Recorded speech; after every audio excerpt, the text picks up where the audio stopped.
We're going to begin by looking for Canva. Log in. If you don't have an account, you can add an account, say that you're a student. It should give you some awesome features, and you'll have a nice home page. You'll go to search for content, and you'll type in resume. And then here you have a lot of options for resume examples. I would select one that fits your career industry, your personality style, and then go ahead and open that. I am definitely a fan of these simple, organized ones that are very clear to read. And then begin with your template and go ahead and change it. So you'll put your name here, your name, fill out your information, your profile information, give a short bio on yourself, education history.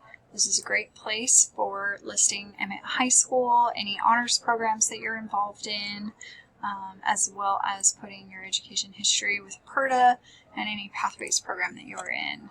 Your contact information, this is very important to put on a resume because if they can't contact you, you won't be offered any positions within either a school program or in a working position. So always make sure to update your contact information. Your skills and expertise section, this is what we're going to be focusing on a lot today. Just going in and saying what type of professional skills do you have, customer service, technical skills, details like that. A lot of your skills you'll be taking notes on. Work experience, if you currently have a job, awesome, put it in here. If you currently do not have a job, that's okay too. Go ahead and list volunteer experiences and opportunities that you've had.